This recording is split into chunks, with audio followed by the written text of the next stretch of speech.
उस अकेलेपन में लिखा था, अभी आज ही लिखा था। क्या लिखूं समझ नहीं आता, बहुत उम्मीदें हैं खुद से शायद।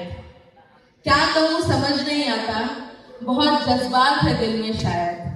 अच्छा चलो मुझे एतराफ करने दो तुम्हारे सामने, कल तुम सामने नहीं होगे शायद। वो जो पापा से बहाना करके तुमसे मिली थी, वो जो डर रही थी कि क्या होगा आगे, वो मेरे प्यार का पहला एहसास था शायद। नसीब अच्छी थी इसलिए घंटा भर बात कर तुम्हें पकाया, तुम्हें सताया, तुम्हें गुस्सा दिलाया शायद।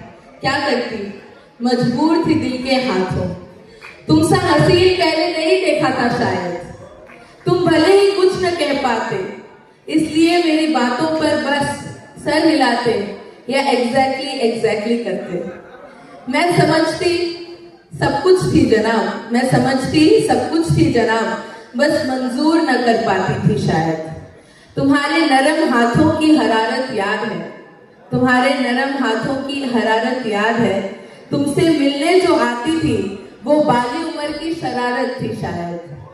तुम आंखों से ओझल हुए तो फोन किया, तुम आंखों से ओझल हुए तो फोन किया। तुमने पहली बार में नहीं उठाया।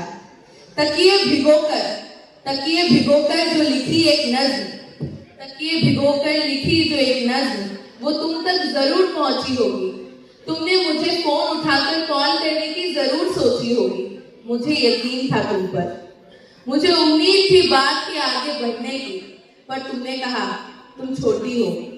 तुमने बताया तुम नादान हो, बेखबर हो। जिसे समझ रही हो तुम प्यार, वो दरअसल एक आंख मिचोली होगी शायद। कुछ दिन बीते हैं जब से वो वाकया हुआ। अब तो मैं संभल भी चुकी हूँ। देखो हिम्मत है ये बताने को, कुछ लिख भी चुकी हूँ। बस कहीं कोने में दिल के एक आस है, बस कहीं कोने में दिल के एक आस है। भरी महफिल में सुनाने की भूख और प्यास है। साथ में एक तमन्ना भी है, साथ में एक तमन्ना भी है कि कहीं तुम भी इसे सुन लोगे, सुनकर तारीफ करोगे, मुझे पहचान लोगे, पहचान कर याद रखोगे, कभी न भूलोगे। एटलीस्ट तब जाकर मुझे सुकून मिलेगा। अभी तक तो दिल मेरा वही भटक रहा है शायद। नहीं, मैं तुम पर ऑब्सेस्ड नहीं हूँ, ये बस खुद से आंख मिलाने की कोशिश है शायद, ये मेरी कोशिश है।